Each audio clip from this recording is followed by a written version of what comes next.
All right, we are live right now, and otherwise you're listening sometime else. But I have got the author and legendary journalist and author of this great new book, "The Man Who Would Be King," about Mohammed bin Salman and the transformation of Saudi Arabia, which very few journalists have had access or experience the way she has. Karen Elliott House is a legend in journalism, and I am very, very happy to have you joining me, especially this early in the morning. But you get up earlier than most. Welcome. Yes, thank you. My Texas upbringing, you're supposed to do everything before it gets too hot. Was it even that way? It was always that way, even when you were little. You grew up in what part of Texas as a little girl? Up in the panhandle near Oklahoma, as you can doubtlessly still hear. Oh, yeah, you've retained that accent. You're not trying to. You've never tried to lose that accent. I haven't tried to keep it or lose it, but 50 plus years out of the state, and I still get 4 syllables out of the word years. I love that. I love it. I think it's a great sound. So tell me a little bit, though. I think it matters your childhood to your career in journalism, and even to the much of the work that you've covered in subject matter, especially your ability to apparently to relate to very strict religious places. So tell me about your dad and your childhood in Texas. Yes, I grew up in a town of then 900 people, now 600, but there was, like Saudi Arabia, there was nothing to do. We did have a drive-in theater that showed a movie on Sunday, Monday, Tuesday, nothing on Wednesday because that was church night. Wow. And we had otherwise 5 churches. That was what we did. You went to church. That's what most people in Matador did, but we did religiously because my father, again, like a good Saudi father, allowed no shorts, no pants. We could show our arms. We could have sleeveless dresses, and he didn't want any jewelry because the children of Israel made a golden calf out of jewelry, so nothing but bad can come out of wearing jewelry. Um, and No TV, no telephone. So we read, and that I think made my mind curious about the world because I never got to see anything. Were there any limits on what you were allowed to read? Well, the Bible was the preferred book, but no, we were allowed to buy books, obviously not pornography, but you could read, and I mostly read history. It's always been my interest. One question I just, after researching this book and particularly you and your career and then your upbringing that you just mentioned, that I just had to ask because my daughters are 17 and 20. I think you have a 15-year-old granddaughter. Mm-hmm. And I just had to ask you, like, growing up the way you grew up, and I don't know if you want to say your age or not. I don't think anybody should have any shame, but especially not you. I'm 77. I have no shame. And more importantly, as we talk about your work, you have this breadth of experience over how many years that gives you a completely different or wider perspective on the region and the issues that you cover than someone who might have just come to it and read about it. You actually have relationships, and you've spent plenty of time in the region interviewing world leaders, much less the Arab street, I suppose. So I think your age matters. My question is, how do you grow up to be this very successful female journalist at a time where there's very few female journalists, much less in the Arab world, the way that you went to? Given the fact that you grew up in a religious household, it's easy for anybody to make assumptions about how a woman of this era thinks about gender based on her upbringing or her religion. But that, I have found far too many times, is a bad path to travel down, those assumptions. So what has been your journey and how does gender play into your career? My father believed in education, and he never made any distinction actually between my sister and I and our brother. I mean, he believed women could do things and should do things. I always assumed, because when I was growing up, like Saudi Arabia now, or Saudi Arabia before this transformation, teaching was basically the field open to women. Right. So Right. I assumed I was going to be a teacher. And in my senior year in high school, he said, I'd hate to be a teacher in these communist schools. So I said, I'll be a reporter. And he said, I should think you would have more freedom. And it's true, reporting is a license to learn. Yes. Yes. You have an excuse to talk to anybody Yes. about anything. So his brother told him, if you want her to be Nancy Dickerson, remember the NBC lady who covered Lyndon Johnson, one of the first women on TV. If you want her to be Nancy Dickerson, she has to go to the University of Texas.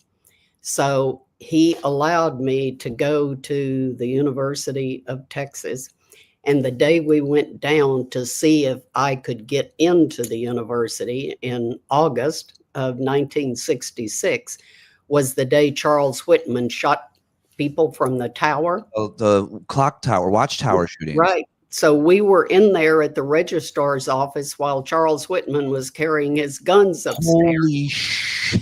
And I couldn't believe that he let me go after that. But we were driving home and he stopped to get gas, and the gas station attendant said, too bad about what happened there at the university today, ain't it? And my father said, yeah, but then things just happen. And I thought, And the guy said, yes, but you remember they killed those girls in a dorm not too long ago. And I went, oh no. But, he let me go. And that was the big opening, I think. The university had 25,000 students when I arrived and nearly 40 when I departed. So it was this massive, you could be a total stranger, whereas in Matador, as Rosalind Carter used to say when her husband ran for president, everybody knows everything I ever did. And it was the same in Matador. Everybody knew everything you ever did. And at the University of Texas, nobody paid attention. I could walk around without anybody paying any attention to me. And I loved that anonymity. And I like that when you're going around in, Saudi Arabia or wherever else. I mean, it's harder. I'm anonymous, so to speak, but I'm not unaccompanied in Saudi Arabia. People, somebody escorts you to see people and then somebody passes you from one person to another. As a journalist, though, that they know as they're reporting, or as anybody visiting. I mean, that doesn't happen to someone visiting there as a student or a tourist or a business person. No, but there weren't many when I started going in 1978. You didn't go to Saudi Arabia because infidels weren't really welcome. So you had to have a specific purpose and permission to be there. So, there weren't people wandering around. I am so fascinated just about your childhood growing up in Matador, Texas, your dad, and how you got to UT, which you eventually, I think, then ran the school newspaper, right? Or you were working at the school newspaper. I mean, journalism, you clearly fell in love with journalism. And as you described earlier, the kind of curiosity that it breeds, that you can do that for a living, that you can learn for a living. But what on earth brings you to Saudi Arabia the first time? I had become diplomatic correspondent for the Wall Street Journal in January of 78, right after Sadat had been to Jerusalem in November of 77. So the Middle East was a big issue. And my boss at the Journal said, go visit all these places you're going to write about. So I went to Syria, Jordan, Israel, Egypt, and Saudi Arabia. And in those days, Saudi Arabia was more normal. It was before the Mecca Mosque incident or the Shah's fall in Iran. So, I landed expecting to interview the oil minister, and instead I was taken to a dinner party at his house. And there were men and women at dinner, alcohol served. We watched the World Cup final from Argentina on satellite. It was exactly the kind of gender mixing evening that the religious authorities disapproved of. But it was a interesting. I only spent 4 days there to see 3 ministers. But by 1980, things began to change dramatically, and I could go and see men, and they would introduce me to their wife, but their wives could not mix with men. Um, so I would be taken, for instance, to the governor of Najran's home, sit in the room with him and his men, but his wife could not enter the room. Very, Saudi Arabia from like 1980 until 10 years ago was basically males were what you saw, and there was no entertainment, not many people on the street. Women were largely invisible. Much And has now that's changed. totally changed. Much has changed. You've documented that in previous books, and of course, in this new book and his efforts to make those changes. And I think all of that is fascinating. And all of what you're writing about in this new book is really very good. And I'm so excited to be talking with you about it and your career and everything that you've seen, including, as you mentioned earlier, Sadat. And I just wanted to ask you, and I guess we can get into the current situation and then work our way backwards to some extent. But Sadat was assassinated, I think, in 81. Yitzhak Rabin was assassinated in 1995. I believe both were assassinated because they were trying to make peace or make agreements over with Palestinians. Egypt wanted to recognize Israel and had pretty good negotiations going there, if I remember that. Of course, Rabin was talking to his counterpart, Palestinian leader, whose name is suddenly escaping me, and then he was assassinated. What is the situation right now do I have that right? And what is the situation right now in terms of Saudi Arabia recognizing Israel and the rest of the region vis-a-vis Israel, given how much change has happened just since October 7th? And it seems like sometimes these assassinations or these wars, these conflicts, October 7th itself, are conducted to scuttle any kind of deal, any kind of recognition. Given that you've seen all of this throughout your career, am I doing a decent job describing how those things took place? No, absolutely. I mean, the people use the Palestinians, frankly, in their own internecine fights. It is possible that this might change now because of Iran's weakened condition after the Israeli strikes and the U.S. strike on the nuclear program. But the Iranians have played the Palestinian card against their Arab neighbors by saying, you all are for a two-state solution, we're for a one-state solution. Wipe out Israel and the Palestinians get it all. And so they have managed to roil the whole region and paralyze things with Palestinian-Israeli controversy. The Crown Prince clearly does want to recognize Israel, and as everybody has written, was on the verge of that before the October 7th war. And I buy the conventional wisdom that war was launched to block Saudi-Israeli relations, because for the custodian of the two holy mosques to recognize the Jewish state is a completely different order of magnitude than Bahrain or the UAE. So for the Crown Prince to do that, to recognize Israel, if he were to do that, he would, as I'm saying, be putting himself and his power in peril, because that would be one of the worst things you could do as the leader of Saudi Arabia. I think not the worst thing you could do for most Saudi people, although the polls in Saudi Arabia show that more than 90% of Saudis are against recognizing Israel since the Gaza war. I mean, most young Saudis, and 60% of the country is under 30 years of age. They have no memory of any of these Arab-Israeli wars.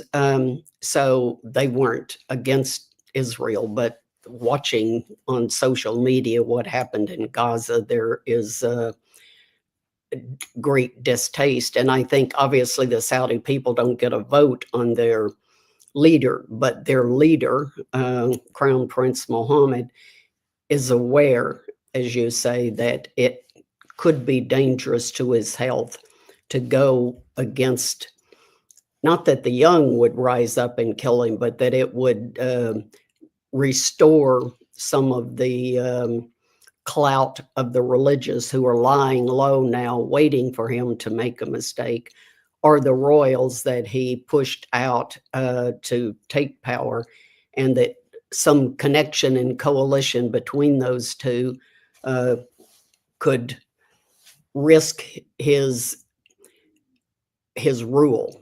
Some Saudis, royals used to say, I haven't heard this from anybody in the last year or so because people are much more cautious about speaking. But they used to say, when King Salman dies, we will get him. I believe he will become the next king of Saudi Arabia. And he's obviously ruling the place now because his father. Yeah. Explain that for people who don't understand, including me, until I really dug into it and read your book. Right now, and you have this great, there's a great diagram in the book of the Saudi family. Right now, it is King Salman. He's still the king. He's 89 years old. 89. Mm-hmm. And he had 6 kids? He had 6 children by his first wife, and 6 children by his third wife, and 1 by his second. So there are 3 crown princes. What does it mean to be a crown prince, and how much power does Mohammed bin Salman have over all of the rest? And then well, there aren't 3 crown princes. The king has had 3. Sorry. He fired the first one, his half brother, replaced him with a nephew, and then removed that crown prince to make his son, Mohammed, the crown prince. So there's only 1, but he has had 3 in his very brief tenure. What's the job? I suppose it's different for each crown prince based on how much power the king had, but it would seem that the current crown prince has all the power. But what's the job? Well, the job is doing whatever the king tells you to, and being, as they say in Britain, the heir and the spare, being the spare. If something happens to the king, you replace him. So I think it's interesting just to talk just briefly about how you lose the job. To get to be crown prince, you're the heir and the spare. And then which one of them was fired, right?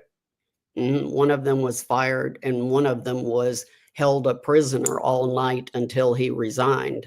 That was a huge story when it happened, and that happened more than once, where they basically raided the homes or wherever these guys were at, the wealthiest in Saudi Arabia, and detain them. That was an MBS move. That was the big move, wasn't it? Yes, early in his father became king in January of 2015 when his half brother died at age 90. And the son was behind the scenes organizing his father's government, but he had no role yet. So the crown prince serves entirely at the king's pleasure. He can wake up this morning and say, you're not crown prince anymore.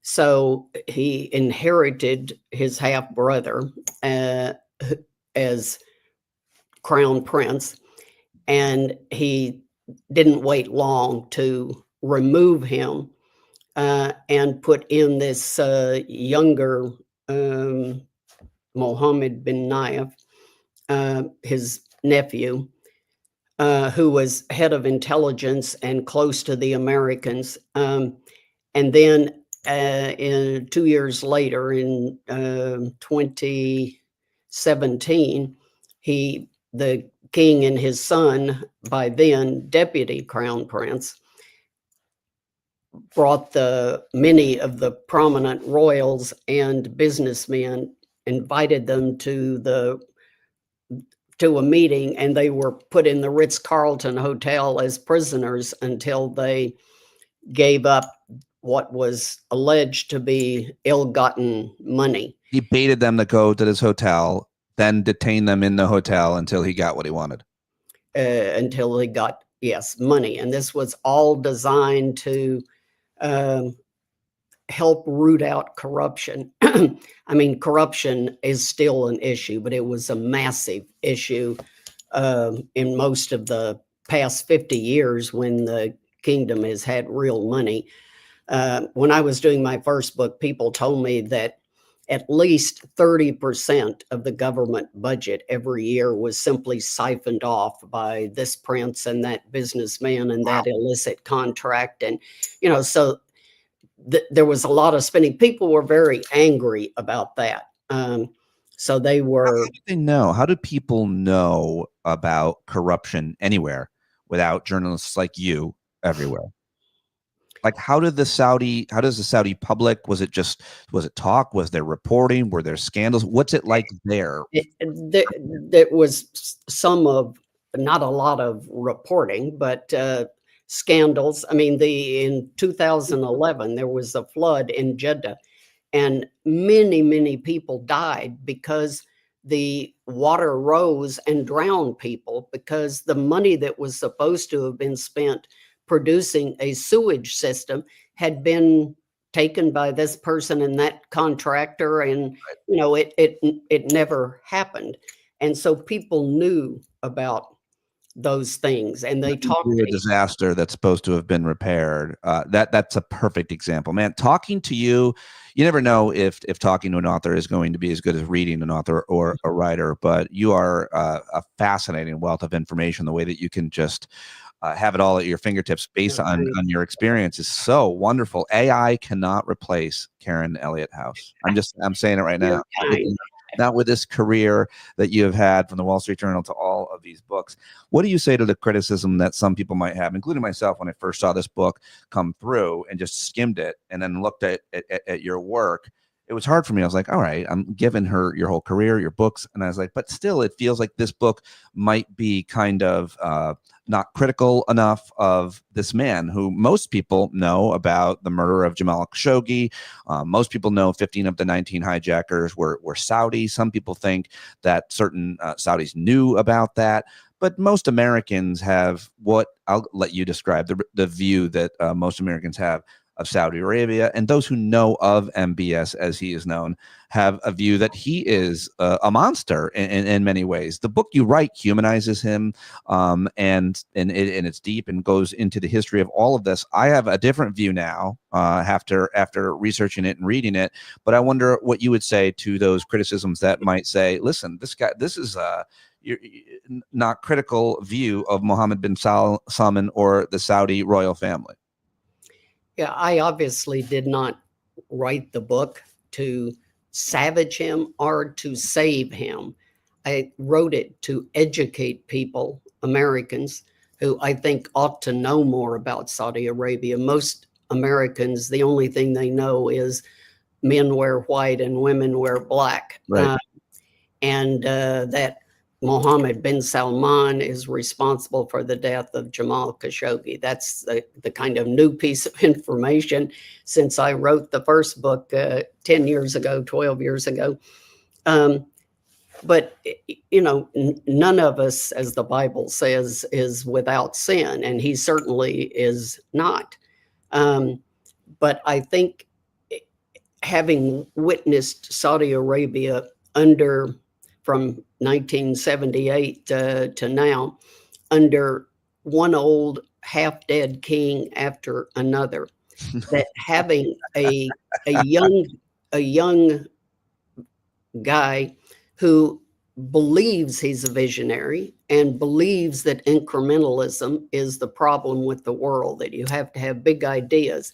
And as I quote in the book, Lee Kuan Yew, who remade Singapore, had exactly the same view. You can't be, if you're just normal, you're pedestrian, you will fail. So I don't think he walks on water, and I don't think the book indicates he walks on water. But my bottom line is, I think the country is better off with him. He may fail, and I try to outline the issues he's confronting. He has a lot of issues in front of him to make all this spending succeed, but without an effort, at least without an attempt. I think they were, as I described in the first book, it was a 747 running out of gas, and the question was, when would it crash? Would you say that history is littered with ruthless reformers? Yes. I mean, I when I was writing this book, I had just read a great biography of Peter the Great. And, he, like MBS, like Peter the Great, sees himself as a modernizer and a reformer. And Peter the Great murdered his own son. But he did put Russia on a more modernizing path. Bonaparte, Napoleon too, is the same kind of. I guess that I find it. You look at Trump; it's hard to see. It appears that to be a leader, almost you have to have an arrogance and a vanity that I would find objectionable. Yes, I think Trump is a class of his own, and America might be a class of her own, and maybe we can talk about that another time. Because the short version is, I don't think Trump has a vision, and I don't think that he has a strategy. Whereas all these other names that you mentioned had long-term visions and strategy, and so does Vladimir Putin now, and so do other ruthless autocrats throughout human history. Whereas I think Trump just wakes up and he's just angry and he just lashes out, and you never know what he's going to do, which could lead us back to the region going. We're doing our best to deal with this guy, including MBS and Netanyahu and the rest of the region, much less the world, every other country. But we don't know how to deal with this guy because he just told me one thing on the phone and then he just posted something else on his third-rate social media platform. But getting back to MBS, you say the country's better off with him. Answer this question: is the region or the world better off with him, as a way to talk about regional politics and kind of world geopolitics, specifically their source of oil and energy, and how much longer that's obviously going to play a part in our lives?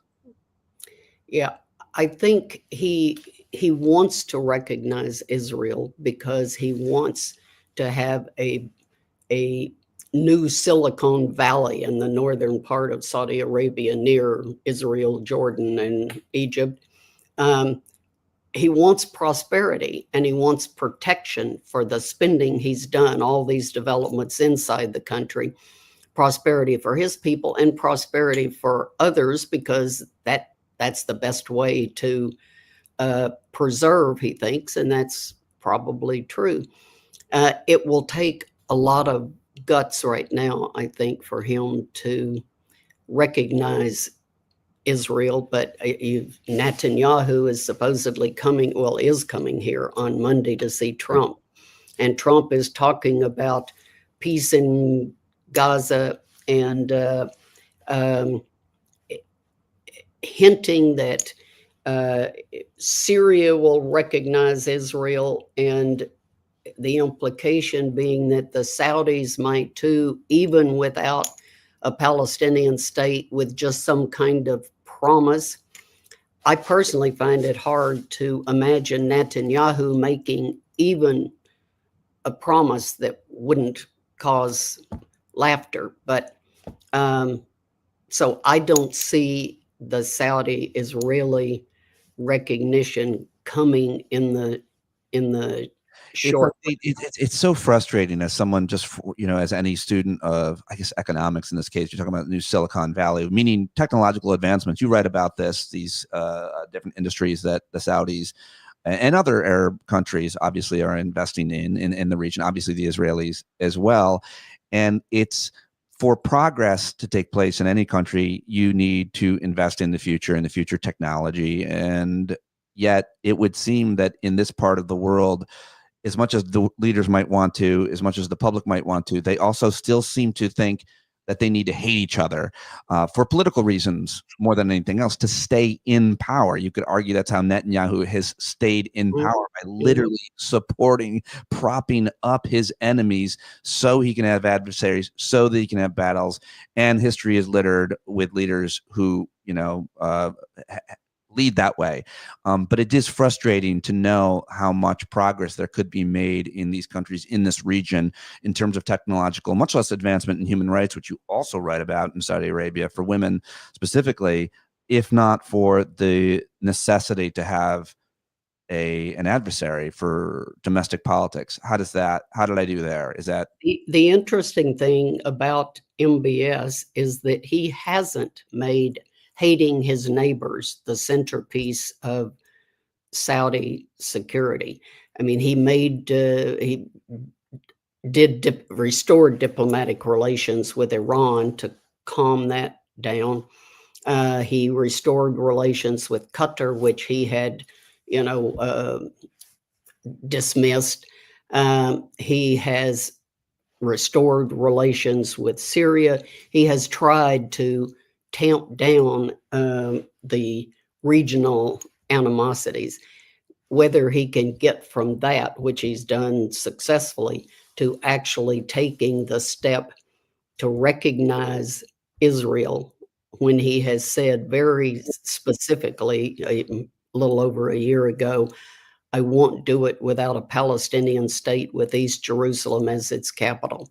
not going So I think he's complicated his yeah. task, but he's not like Trump. He's not every day, I need a new vanity high. I need to, Nobody's like that. Nobody's, because it would be I dumb. need to extol myself. He's more still shy. He talked about being shy as a kid, but he doesn't like to get up at the UN and make speeches here and there. He's much more a quiet operator. So he doesn't have, aside from this statement to his own Potemkin parliament, he doesn't have a lot of words out there that can trip him up. It's so easy for any of us in the West, certainly progressive-minded people like myself, to be critical of anything in any fundamentalist religion, including my Orthodox Jewish neighbors where I live right now. I'll go after anybody fundamentalist religious, but that is just, those are my opinions, and I'd actually be more interested and not be so arrogant in how things work in other parts of the world, specifically in Saudi Arabia. What are the desire for reforms around human rights, women's rights? I guess we're not talking about gay rights at all, but what are the desire for reforms in Saudi Arabia from the public? And what has the man who you say would be king, Mohammed bin Salman, been able to achieve along those lines? Because I also think of Saudi Arabia, I'm like, women, as you mentioned earlier, but you've seen those changes with your own personal experience reporting from there. But women can just recently got the right to drive. That's a hard thing for us to swallow here in the West. I don't know if you think women should drive, Karen, but I do. I believe they should. I do. Yeah, I think the interesting thing is, for somebody like me to say, the country's been transformed. Women can drive. Women can work in any job. There are places of public entertainment. There are movies. There's dancing in the streets to live music. People would say, so what? If you didn't see the other, you would say, so what? So I think for a lot of Americans, these changes are just, okay, what's new? Because they haven't been going there, wrapped up and stopped by the religious police and told cover your head and things like that. But I think the Saudi people feel somewhat liberated by that, but they don't have the same demand that we do for individual rights. Saudi Arabia, in that sense, I would say, is more like China or like Lee Kuan Yew's view. It's not about what does this person or that person want. It's what can do the greatest good for the whole. And I, as the ruler, decide that. So Saudis don't sit there and say, it's my right to do this, it's my right to do that. They've never had rights in their long history. You obey Allah and his ruler on earth. So people obeyed their tribal chief, and they didn't have a lot of rights, and they obviously still don't. And he's not promising them that. Cultural change and economic change has been overwhelming. Political freedom has receded. There's less of an ability to talk. It's much harder for somebody like me to report there now because people are nervous. They won't talk to you in their house because, everybody assumes everything is heard. Oh, So you wow. walk around in people's gardens, or, there's a real paranoia almost among the average person. Is there poverty in Saudi Arabia? There is not as much as there used to be, but 20 years ago, the late King Abdullah actually went to a very impoverished area in Riyadh and called attention to it, because Saudis don't know that. But there is poverty. I visited various poor people taken by a Saudi woman who helped these people. That when women couldn't work, if your husband divorces you, you could be pretty desperate. So there is poverty, but I think it is diminishing. Really fascinating. I mean, we've been talking for 36 minutes and I asked for 30, and I am so happy to have you joining me, and I want to keep talking to you. The book is out and people should go get it and learn so much more, because it really barely scratched the surface on the book, which I've been reading and preparing for, and wasn't sure how this conversation was going to go, but I'm so happy and hope you are with the way it went. And I guess I just want to, I just want to end by saying, again, people should get this book, and maybe we can talk about it again when you're done with your first round of interviews, and talk about your work and your career in general, because I'd love to have any kind of regular conversation with Karen Elliott House, a legend in journalism and reporting, who is not slowing down in any way. But I guess I wanted to ask this question, which maybe you won't be asked in some of your other interviews for this book, which is, this is not your first book about Saudi Arabia, and you've been there so many times. Going back to where we started, you grew up a Christian girl in rural Texas.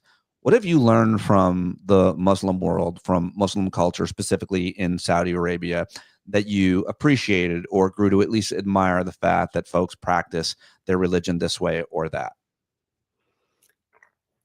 I think I appreciate people for whom religion actually changes the way they live, because for a lot of people, religion is something you do on Friday, Saturday, Sunday. It's not something that actually affects your life. And the Bible says the greatest commandment is to love the Lord thy God with all thy heart, etc. Second unto this is to love your fellow man. So caring about other people, I think, is the essence of belief in any of these religions. And some Saudis do exhibit that, and there are obviously a lot for whom the ritual of praying 5 times a day is about the extent of of their religion. Which is But still. I went to Mecca, Mm-hmm. um, and when and it was during Ramadan, when people can't eat, and when the like 6 p.m. the prayer at the sunset came, all the men got circled and all the women in a circle, and everybody, I mean, I obviously don't know how to do this, but a woman gave me a stool to sit on, which was, I guess, because I looked too old to bend and bow. But, you know, they all were saying and doing the exact same thing at the exact same time. That to me was very moving. Whereas, you know, just walking around the Kaaba, uh, I don't know, it wasn't a spiritual experience until that prayer time. And then I thought it was a very moving thing. I mean, I really enjoy going to Israel and, you know, seeing history and learning about religion, going to Saudi Arabia. And maybe all of my interest in religion is because I grew up, you know, in a very religious household, but I find it um, fascinating, and I wish that more people took it personally serious, not just if they talk the talk and or walk the walk and not just talk the talk, because right. there are a lot of people. I've heard this phrase recently from a Texas legislator who is a progressive Christian who was critical of a lot of the kind of right wing Christian, and he said they walk around with a mouth full of scripture and a heart full of hate, That's a and good not using the scripture as it's necessarily intended to be, or picking and choosing, I suppose, and not living your life. And it's just interesting in terms of any religion that you are in America, as you mentioned earlier. We're just so much more about the individual here, and religion is so much more about the collective in general. I'm no scholar on anything, but that's and about subjugating yourself to God. You're not the boss, you know. In religion, it is about something bigger than yourself, but it about individualism, which we prize so highly. and in that act of subjugation, you would perform acts of kindness, Mhm, for example, accepting refugees into your country the way that Christian organizations historically always have in this country, mhm. but now that's ending. And those organizations are very concerned about that, obviously. So there's just a lot of obvious hypocrisy that it sounds like It's you agree. about, as Jesus said, being a servant, not being served. Well, that's one form of Jesus. That's the one I like. It's the Jesus That's the one I like. I don't like American Jesus who carries a gun. I don't like him. He's not the Jesus I grew up reading about. But it seems like people have their own interpretations, and we're seeing a real strain of a threatening strain of Christian nationalism in this country. Do you agree with that? Are you concerned about that? I am not. Maybe I don't know enough, you know, because the people I associate with are nothing like that. I would love for someone like you to read. Are you familiar with Kristen Dumez, Jesus and John Wayne? No. And you're probably not familiar with that brand of Christianity that she covers, but she herself is a devout Christian who wrote this book. Uh-huh. And I'll Jesus and John Wayne. Jesus and John Wayne. It's this kind of new version, this kind of bastardized version, I think you could call it, of Christianity, which preaches this bizarre, militant, kind of more American form. And it's just something that a lot of American Christians believe. And I would love to know what your thoughts are on that, and a few other I books. will read that because in my reading of the Bible, there is nothing militant about Jesus. You know, he didn't go around shooting people. He went around seeking to understand people, the woman at the well, the prostitute. You know, I mean, he wasn't judgmental. He did tell her, you know, go forth and sin no more. But it, I don't know where people get this idea that militancy is the key to Christian religion. I mean, it's foreign to me. Well, I look forward to you hearing and learning more about her work and others of this movement, which I'm terrified of and think is the main domestic threat. I'll get it today. I just finished a big book on China. I'm free to read. So, all right. Well, I'm sure she can learn a lot from you, and maybe she'll interview you about your new book as well. Listen, thank you so much for joining me today. This is really wonderful. Did you enjoy? I hope you liked it. I enjoyed every second of it. I was intimidated talking to the likes of you. So. No, I had asked, what's he like? And someone said, "Oh, he's great. He used to be a comedian. He can talk to anybody about anything." So I had high expectations, and you met them. Oh, you made my day. You made my day. Thank you so much for talking to me, Karen. It's really a pleasure, and I appreciate you joining me. Okay. Bye-bye. Bye-bye. There she goes. She punched right out. That's awesome. All right, cool. Book opened my mind. She opened my mind. I don't know. I love talking to people of a certain age. I've interviewed several women who are close to 80 in the past couple of years, and I will again later today. Join me with E. Jean Carroll at 12:30 right here, wherever you're watching. I'll be in these same spots, Facebook, Twitter, and youtube.com/standupwithpete. I'll have E. Jean Carroll joining me here live at 12:30, unless she or I has an emergency or a technical issue. But she has a new book as well, and I'm very much looking for. I think she's over 80, actually. I think she might be 81. But yeah, that was great. I enjoyed it. Come back at 12:30 with E. Jean Carroll, and thank you very much for watching and subscribing and supporting my work wherever you are. I'd appreciate it. Patreon.com/Pete Dominic. I'm here every day talking to the smartest people I can find. They still talk to me. So it's a great, great gig. I appreciate your support on it. All right, that's it. Peace be with you. May the Lord open. And all the other weird Handmaid's Tales things I like to say at the end of my goodbyes, because it's scary. All right, love you guys. I'll talk to you later. Bye.